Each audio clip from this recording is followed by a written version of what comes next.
Hello everyone, मैं लक्ष्मण सिंह चौहान आप सभी छात्रों का आपके अपने ITN चैनल पे फिर से एक बार स्वागत करता हूं। आज के इस पैथन ट्यूटोरियल क्लास में हम लोग कंटिन्यू पढ़ रहे हैं प्रोग्रामिंग स्किल्स, जबकि इससे पहले लगभग 100 समथिंग लेक्चर में हम लोगों ने थ्योरी पढ़ा था। उसी थ्योरी के बिहाफ पे हम लोग प्रोग्रामिंग स्किल सीख रहे हैं और प्रोग्रामिंग स्किल में हम लोग का जो टॉपिक है वो रिपीटेशन कंट्रोल स्टेटमेंट या लूप कंट्रोल स्टेटमेंट के अंतर्गत हम लोग व्हाइल लूप से अलग अलग प्रॉब्लम्स को सॉल्व करने का प्रोग्राम बना रहे हैं। जैसा कि आज का टॉपिक है write a program, input a number, find out the sum of each digit. एक नंबर इंटर करना है कीबोर्ड से और उस नंबर के प्रत्येक डिजिट का समेशन हमें निकालना है। This is a problem of this.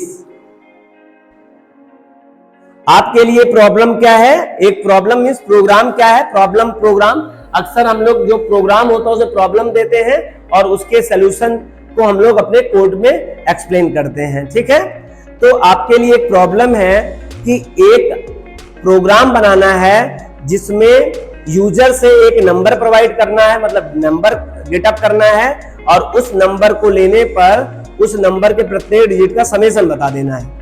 पहले बात को समझिए, क्या बताया जा रहा है?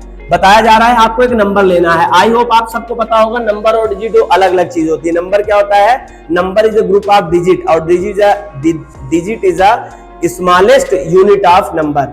नंबर और डिजिट में क्या अंतर है? देखिए, जो अकेला होता है वो डिजिट होता है जिसे हम लोग अंक कहते हैं, और 0 से लेके 9 तक हमारे पास डिजिट होते हैं क्योंकि ये अकेले होते हैं। 10 से लेकर इनफाइनाइट तक आप कह सकते हो ये नंबर होते हैं जिसे हम संख्या कहते हैं। ठीक है, तो आपको नंबर लेने हैं। अब चाहे दो डिजिट का कोई नंबर लेना हो या फिर 3 डिजिट का कोई नंबर लेना हो या 4 डिजिट का नंबर लेना हो या एट सो ऑन, आपके ऊपर डिपेंड करता है कितने नंबर का डिजिट आपको लेना है। जो आप नंबर लेंगे उस नंबर को वो डिवाइड करके आपको रिटर्न कर देगा, जो भी आपका समेशन होगा उसे। इस बात को ऐसे समझिए, कहा क्या जा रहा है? आपने दिया 432, this is a number inputted by user. 432 आपने इनपुट किया, लेकिन आंसर क्या आ जाए? 2 + 3 + 4 + = 9। This is a digit summation program. ये बताया जा रहा है। तो क्या करूं कि पहले उस संख्या को एक एक डिजिट निकालूं और प्रत्येक डिजिट निकालने पर किसी के साथ ऐड करूं। ये प्रोग्राम बनाना है। आइए इस प्रोग्राम को समझते हैं और कैसे किया जाए इस प्रोग्राम को, हम लोग इस पे बात करते हैं। सबसे पहले तो हमें एक नंबर इंटर करना पड़ेगा और वो ऑब्जेक्ट नाम यानो रख लेता हूं। आप सबको पता होगा इनपुट जो प्रीडिफाइंड फंक्शन है वो जो किसी भी टाइप की कांस्टेंट वैल्यू रिसीव करेगा उसे स्ट्रिंग ट्रीट करता है। इसीलिए हम लोग टाइप कास्टिंग एक मेथड है, टेक्निक है, इसका यूज करते हैं। हमने इसकी पूरी कंप्लीट जानकारी आपको इनपुट फंक्शन में एक्सप्लेन किया था। अगर आप पहली बार आए हैं तो आपसे रिक्वेस्ट है कि आप जाके डिस्क्रिप्शन लिस्ट पर एक बार इनपुट फंक्शन देख लें, जिससे कि आपको ये बात क्लियर हो जाए। इंटर द नंबर, आपको एक नंबर इंटर करना है। This is a prompt which help to the output window. Output window पे आपके लिए हेल्प करेगा ये मैसेज, जिससे आप वैल्यू ले पाएंगे। ठीक है, और वो वैल्यू रिसीव कहां हो जाएगी? यानो पे रिसीव हो जाएगा। ठीक है, अब क्या करना है? हमें स्टार्ट करना है व्हाइल लूप। आप ये व्हाइल लूप का एक स्टेटमेंट है जिसे हम लोग कहते हैं लूप इनिशियलाइजेशन। यहां लूप जो वैल्यू आप देंगे वही इसकी लूप इनिशियलाइजेशन हो जाएगा। This is a counter variable. This is also called to loop object या counter object. While n is greater than हम लोग ले लेते हैं 0। n is greater than 0। और करना क्या है हम लोगों को?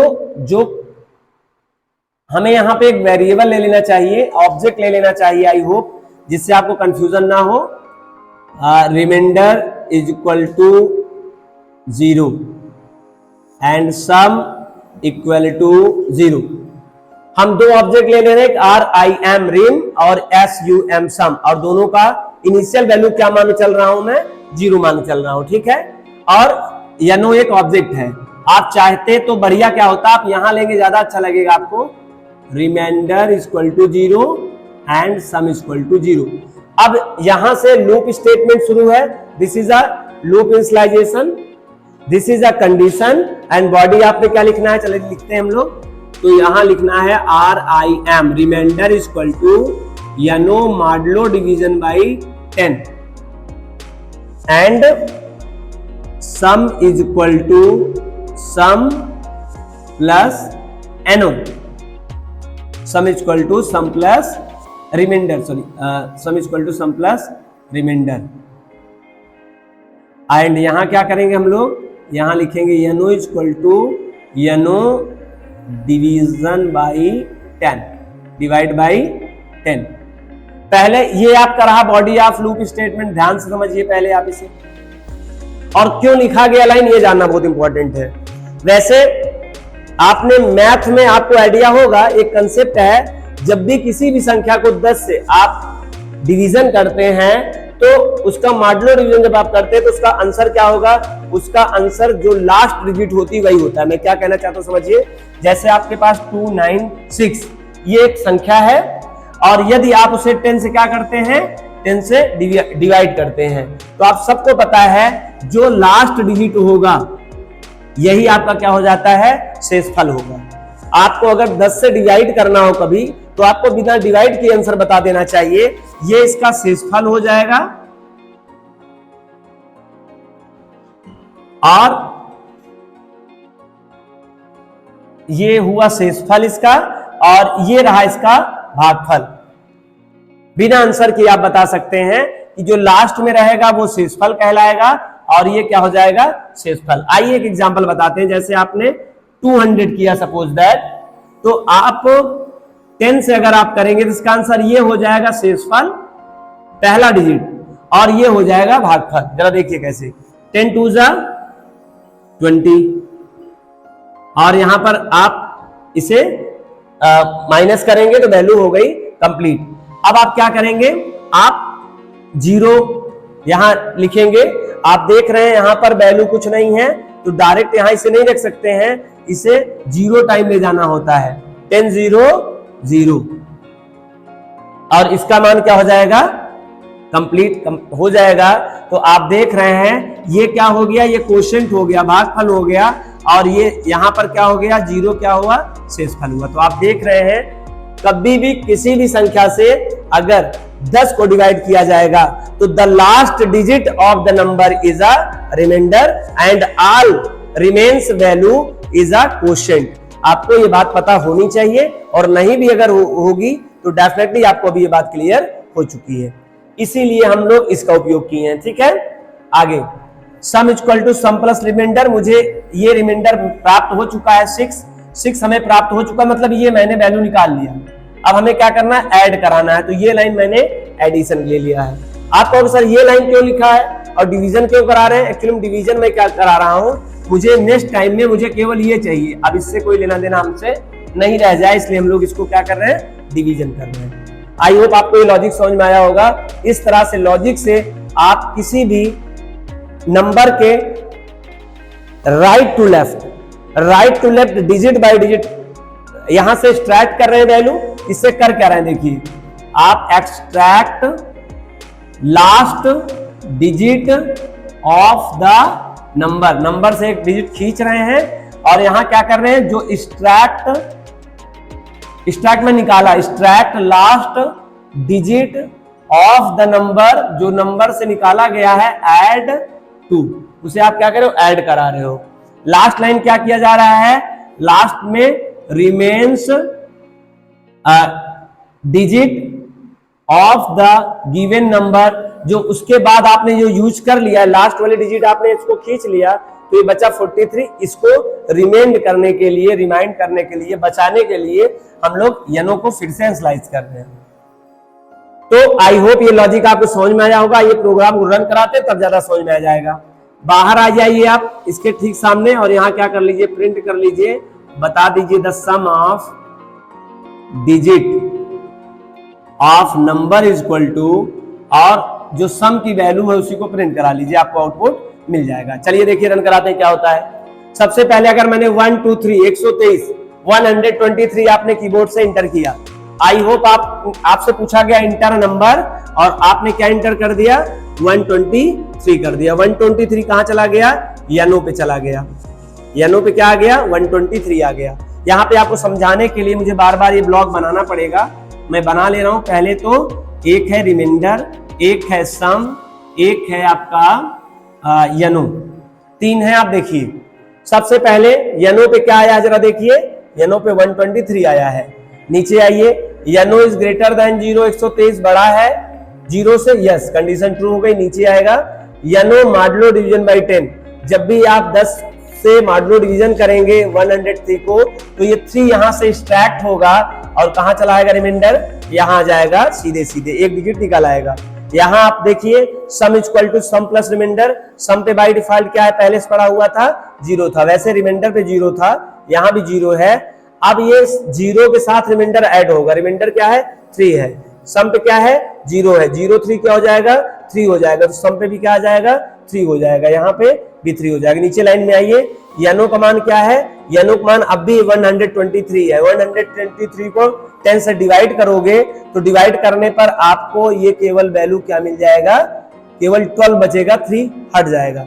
अब यनो की वैल्यू इनिशियल क्या हो गई 12 हो गई। हमारा लूप स्टेटमेंट है तो कंट्रोल फिर से ऊपर जाएगा। यनो का मान क्या है जरा देखिए, यनो का मान अब सर 12 हो चुका है। अब याद रखना अब इसका मान क्या हो गया 12 हो चुका है, ये देखिए इसका मान 12 हो चुका है। 12 इज ग्रेटर देन 0, क्या 12 बड़ा है 0 से, यस, फिर आ जाएगा। फिर यहाँ क्या यनो का मान क्या है जरा देखिए, यनो का मान अब 12 है। 12 को अगर हम लोग 10 से डिवाइड करें तो यहाँ इसका रिमाइंडर क्या आ जाएगा, रिमाइंडर आ जाएगा 2 आ जाएगा, रिमाइंडर पर क्या आ गया 2 आ गया, ठीक है, लास्ट डिजिट वाला आ गया। नीचे sum equal to sum plus remainder, 3 यहाँ पहले पे है और 2 अभी रिमाइंडर आया है, 3 2 क्या हो जाएगा 5 हो जाएगा, सम पे क्या हो जाएगा 5 हो जाएगा। नीचे आइए, यनो मॉडुलो यनो डिवाइड बाई 10, यनो को डिवाइड करोगे तो आपको पता है लास्ट वाली एक वैल्यू छोड़ के केवल एक वैल्यू बचेगा, यहाँ 1 हो जाएगा। यनो का मान अब क्या हो गया 1 बचा हुआ है। फिर से कंट्रोल यहाँ से बाहर नहीं निकल पाएगा, फिर से जाएगा यनो मतलब 1, 1 ग्रेटर देन 0, 1 बड़ा है, यस बड़ा है। नीचे आएगा यनो मॉडुलो डिवीजन बाई 10, यनो का मान क्या है, यनो का मान है 1 और डिवीजन वैल्यू क्या करना है उसको 10 से करना है। याद है जब भी अगर वैल्यू ये छोटी होती है ये वैल्यू बड़ी हो, ध्यान सुनना, दिस इज वेरी इंपॉर्टेंट। अगर कभी भी मॉडुलो डिवीजन की ये वैल्यू छोटी हो और ये वैल्यू बड़ी हो, बड़ी खतरे की बात है, ध्यान रखना। जब भी कभी ये वैल्यू फर्स्ट वैल्यू छोटी हो, ये वाली वैल्यू बड़ी हो, तो सदैव उसका उत्तर जो होगा, आंसर होगा छोटी वाली वैल्यू आएगा, आंसर ऑटोमेटिकली आप समझ लीजिए। लेकिन अगर यही डिवीजन रहा और ये छोटी रही और ये बड़ी रही तो इसका जो आंसर आता, ध्यान रखना ये बहुत इंपॉर्टेंट बात है, तो ये 0 आ जाएगा आंसर इसका, ध्यान रखने वाली बात है। ये बात आप कहीं अपने जहन में बैठा लीजिए, इस तरह का कोई कैलकुलेशन है तो डायरेक्टली आपको ट्रिक तरीके से कर लीजिए। अगर आप मैथ के अच्छे स्टूडेंट नहीं है, मैथ का बेसिक कंसेप्ट आपको क्लियर नहीं है, तो आप इस बात को बैठा लीजिए। This is not good rule, but ये रिमाइंडर जैसे मैंने कहा 10 से जब भी करते हो तो उसका लास्ट चला आता है, दैट्स अ ट्रिक, एक ट्रूथ ट्रिक है। तो वैसे ये भी ट्रिक है, जब भी ये छोटी रहे ये बड़ी रहे तो ऑलवेज छोटी वाली वैल्यू उतार लिया करें। अब जरा इसी बात पे, इस बात को देखा जाए तो यनो का मान है 1, ये है 10, ये छोटी है और ये बड़ी है, तो ऑलवेज इसका रिमाइंडर क्या जाएगा 1 आ जाएगा, छोटी वैल्यू ही चली जाएगी मान। नीचे आइए, sum equal to sum plus remainder, sum का मान क्या है 5 है, पहले से ही रिमाइंडर पे क्या आया हुआ है 1 आया हुआ, 5 1 कितना हो जाएगा 6 हो जाएगा, यहाँ पे क्या आउटपुट आ जाएगा 6 आएगा। फिर नीचे आइए, यनो डिवीजन बाई 10, ये मैंने कहा अगर ये छोटी हो या बड़ी हो तो क्या होगा 0 हो जाएगा, तो यनो क्या हो जाएगा 0 हो जाएगा और यनो पे क्या हो गया इसमें 0 हो गया। कंट्रोल फिर से ऊपर जाएगा, 0 ग्रेटर देन 0, क्या 0 बड़ा है 0 से, कंडीशन फॉल्स हो गई, तो ये इस बॉडी में ना आने के बजाय इस लाइन में आ गया, ये आउट ऑफ स्टेटमेंट है। और यहाँ मैसेज लिखा the sum of digit of number, ये मैसेज के साथ में सम की वैल्यू प्रिंट करेगा और सम की वैल्यू क्या बताएगा 6 बताएगा। आप देख रहे हैं आपने इंटर किया था 123 नंबर, जबकि उसका डिजिट समेशन क्या होगा 3 + 2 + 1 = 6। That is the correct. I hope आपको यह भी प्रोग्राम बहुत अच्छे समझ में आया। अगर आपको समझ नहीं आया है तो आपको इसके लिए क्या करना है, 2 बार ऐसे अपने मर्जी से कोई नंबर इंटर कराना है, वो 123 ना हो, आपका कोई नई वैल्यू इंटर कराइए, मैनुअली रन करिए। आपसे ड्राई रन कहते हैं, आप ड्राई रन कराइए, अपने कागज पे कराइए जैसे यहां कराया जा रहा है। डेफिनेटली आप बिलीव करिए आपका प्रोग्रामिंग स्किल इंप्रूवमेंट हो जाएगा, रटने की जरूरत नहीं पड़ेगी। नहीं, आप रटने से कुछ काम होने वाला नहीं है, क्योंकि now this time is a very excellent time and brilliant time, we can say that the chat GPT and AI technology आपको कहीं स्थान नहीं मिलेगा जब आप रट के जाएंगे, जब बिना समझे जाएंगे। ठीक है, चलिए, तो आज का यह लेक्चर में हम लोगों ने देखा एक नंबर लेना था, उस नंबर का डिजिट समेशन आपको बताएगा। कोई भी नंबर लीजिए, 2 नंबर, 3 नंबर का, 4 डिजिट का नंबर लीजिए, आपको डिजिट समेशन बता देगा। आई होप आज का यह लेक्चर डिजिट समेशन आपको पसंद आया। अगर वीडियो आपको पसंद आया हो, समझ में बात आई हो, तो वीडियो को लाइक करिए, चैनल को सब्सक्राइब करिए और अपने ज्यादा से ज्यादा दोस्तों को शेयर करिए, जिससे उनको भी प्रोग्रामिंग लैंग्वेज की स्किल बड़े इजी तरीके से इस चैनल की मदद से आप लोगों के साथ उनको भी समझ में आ जाए। Thank you so much, meet next class.